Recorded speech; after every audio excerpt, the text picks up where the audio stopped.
సింధూర్లో అమరుడు అయిన అగ్నివీర్ ఎం మురళీ నాయక్ 851 LTREGT ఆల్టరరీ గారికి గౌరవపూర్వకంగా సంతాప సభ మాజీ సైనికుల సంఘం ఖమ్మంలో నిర్వహించారు. దీనిలో మాజీ సైనికులతో పాటుగా గిద్దలూరు వెటరన్ జేఏసీ సభ్యులు, పలు ప్రజా సంఘాల ప్రతినిధులు, యువత, కార్మికులు పాల్గొన్నారు. సంఘం అధ్యక్షులు ఎస్ వేణుగోపాల్ మాట్లాడుతూ ఆంధ్రప్రదేశ్ రాష్ట్రం దివంగత సైనికుడి కుటుంబానికి అండగా నిలిచి నందులకు ధన్యవాదాలు తెలిపారు. కేంద్ర ప్రభుత్వం ఆదేశిస్తే మాజీ సైనికులు ఓపీ సింధూర్కు తాము స్వచ్ఛందంగా సేవలు అందించేదానికి తయారుగా ఉంటామని తెలిపారు. సంఘం కార్యదర్శి కేసీహెచ్ పుల్లయ్య గారు మాట్లాడుతూ దేశీయ అస్త్రాలు ముఖ్యంగా బ్రహ్మోస్ మిసైల్స్ ద్వారా ఉగ్రవాదులకు గుణపాఠం నేర్పినందులకు గర్వంగా ఉందని తెలిపారు. 851 LTREGT తరపున కెప్టెన్ నాగేశ్వర్ పగడాల మాట్లాడుతూ మురళి లాంటి యువకుడిని పోగొట్టుకోవడం చాలా దురదృష్టకరమని తెలిపారు. ఈ కార్యక్రమంలో సంఘం ఉపాధ్యక్షులు జి అంకయ్య గౌడ్, గౌరవ అధ్యక్షులు captain JSC Ramaiah, joint secretary S Prasad, S Hariprasad, B Nemaligundam, Y Srinu, K Rangaiah, CH Roshireddy, R N Polaiah, A Pandurangaiah, S M భాష, మస్తాన్, పలువురు మాజీ సైనికులు పాల్గొన్నారు. ప్రజా సంఘాల తరపున డిఆర్ పులి, శ్రీనివాస ప్రసాద్, ఎం చంద్రశేఖర్, తోట కోటేశ్వరరావు పాల్గొన్నారు. వీరనారి నంద్యాల వకులాదేవి ఈ కార్యక్రమంలో పాల్గొన్నారు.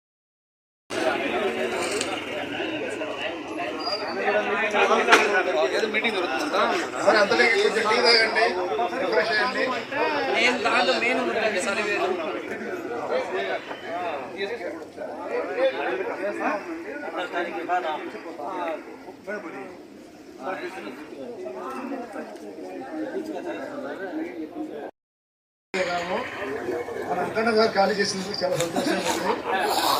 ధన్యవాదాలు సార్. ఆయన చెప్పదలుచుకుంటే కామాలు ఉండవు, ఫుల్ స్టాప్లు ఉండవు. ఎక్కడి నుంచి మొదలు పెడతారో ఎక్కడ అయితే ఆయనకే తెలియదు. కాబట్టి అందరినీ దృష్టిలో పెట్టుకొని కొంచెం టైం తక్కువ తీసుకున్నందుకు ధన్యవాదాలు సార్. అలానే మన కేపీ వెంకటేశ్వర గారు, ఏం లేదు భాష గారు ప్రిపేర్ అవుతున్నారా?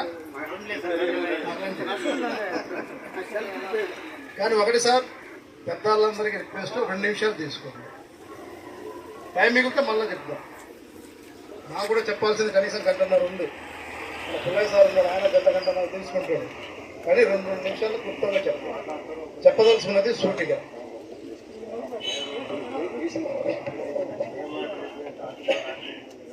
సార్ అందరికీ నమస్తే సార్. మొట్టమొదట మనము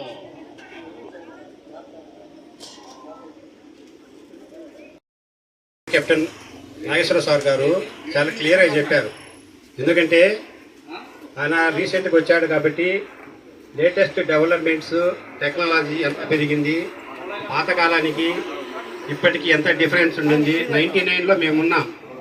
99 నుంచి 2025 చాలా డిఫరెన్స్ ఉంది. మేము వచ్చి 25 సంవత్సరాలు అవుతుంది.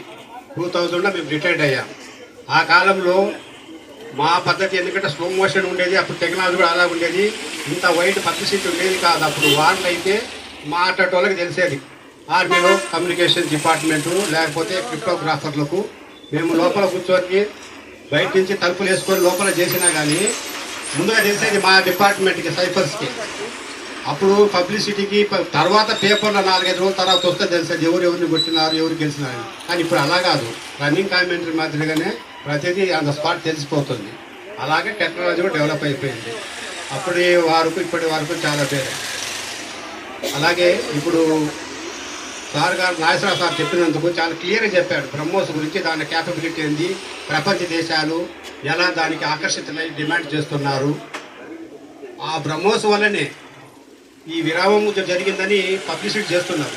ఎందుకంటే వాళ్ళ అణు కేంద్రాలు కొన్ని డ్యామేజ్ అయినట్లు రూమర్. దానివల్లనే ఈ బ్రహ్మోస్ వల్లనే కొంచెం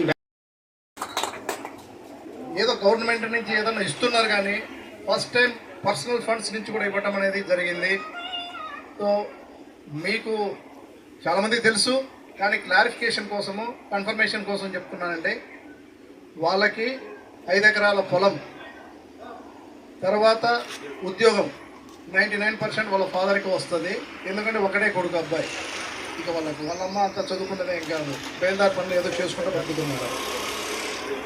తర్వాత 5 సెంట్ల స్థలము, 5 ఎకరాలు పొలము, 300 గజాలు పొలము, తర్వాత 50 లక్షలు స్టేట్ గవర్నమెంట్ నుంచి, సెంట్రల్ గవర్నమెంట్ నుంచి అగ్నివీర్కి ఏదైతే రావాలనో అవన్నీ వస్తాయి.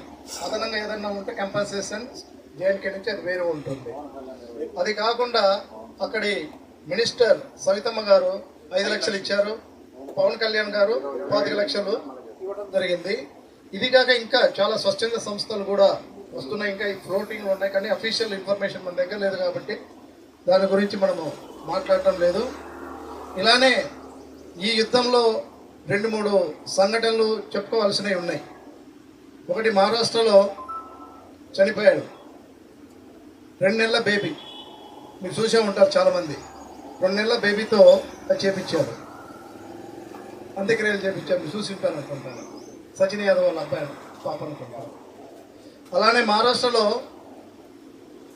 3 రోజులు పెళ్ళైన తర్వాత, అంత ముందు కూడా జరగలేదని అంటాను లేదు, మీ అందరికీ సజీవ సాక్ష్యం మన ముందే ఉంది. అమ్మాయి 2004లో ఓపీ రక్షకులో అబ్బాయి చనిపోయాడు, నంద్యాల శ్రీనివాసులు.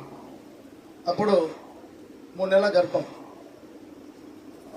ఆమెకు కూడా ఒక్క నిమిషం, కనీసం ఆ పిల్లోడు తండ్రి మొహం కూడా తెలియదు. మీ అందరికీ ఈ ఒక విషాదమైన టైంలో కూడా సంతోషకరమైన ఏంటంటే అబ్బాయి డాక్టర్గా చదువుతున్నాడు.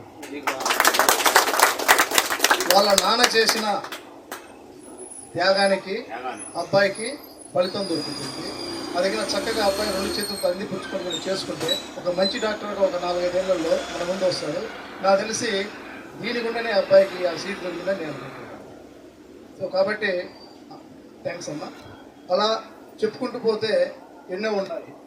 అఫీషియల్గా మన దగ్గర ఉన్న కన్ఫర్మేషన్ ప్రకారము 5 మంది మాత్రమే చనిపోయారు.